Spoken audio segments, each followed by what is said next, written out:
వీకెండ్స్‌లో రెగ్యులర్‌గా చికెన్ బిర్యానీ అలా కాకుండా కొద్దిగా డిఫరెంట్‌గా ఇలా చికెన్ టిక్కా రైస్ చేసుకోండి.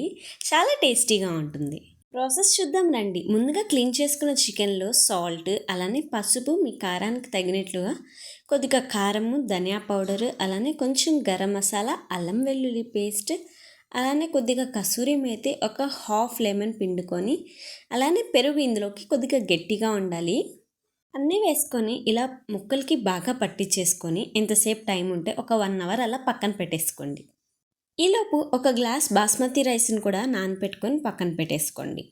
ఇంకైతే స్టవ్ పైన ప్యాన్ పెట్టుకొని ఇది హీట్ అయిన తర్వాత ఇందులోనే మనం మ్యారినేట్ చేసి పెట్టుకున్న చికెన్ పీసెస్ని ఒక్కొక్కటిగా వేసుకోండి.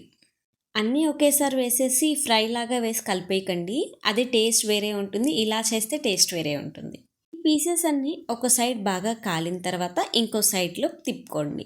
ఫ్లేమ్ని లో టు మీడియంలో పెట్టుకొని అడ్జస్ట్ చేసుకుంటూ ఉండండి.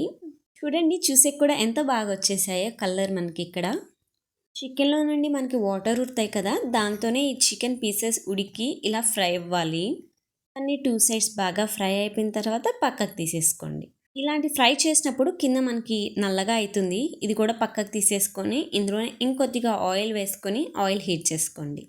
ఆయిల్ హీట్ అయిన తర్వాత ఇందులోనే ఆనియన్స్ని సన్నగా పొడుగ్గా కట్ చేసుకొని వేసుకోండి. అలానే 1-2 పచ్చిమిర్చిని చిన్నగా కట్ చేసుకొని వేసుకొని ఆనియన్స్ని బాగా ఫ్రై చేసుకోండి. ఆనియన్స్ ఫ్రై అయిన తర్వాత ఇందులోనే మీ కారానికి తగినట్లుగా కొద్దిగా కారము, సాల్ట్, కొద్దిగా పసుపు, కొంచెం గరం మసాలా వేసుకొని వీటిని ఒకసారి ఫ్రై చేసేసుకోండి. 1-2 నిమిషాలు అలా ఫ్రై చేసుకున్న తర్వాత ఇందులోనే మనం నానబెట్టుకున్న బాస్మతి రైస్ కూడా వేసుకోవాలి. ఇక్కడ నేను 1 గ్లాస్ బాస్మతి రైస్ అయితే తీసుకున్నాను. దీన్ని కూడా 1 నిమిషం అట్లా కలిపేసుకోండి. మరి ఎక్కువగా కలిపితే మనకి ఈ బియ్యం అనేది విరిగిపోతుంది. నెక్స్ట్ ఇందులోనే 1 గ్లాస్ రైస్కి 1.5 గ్లాస్ వాటర్ తీసుకోండి.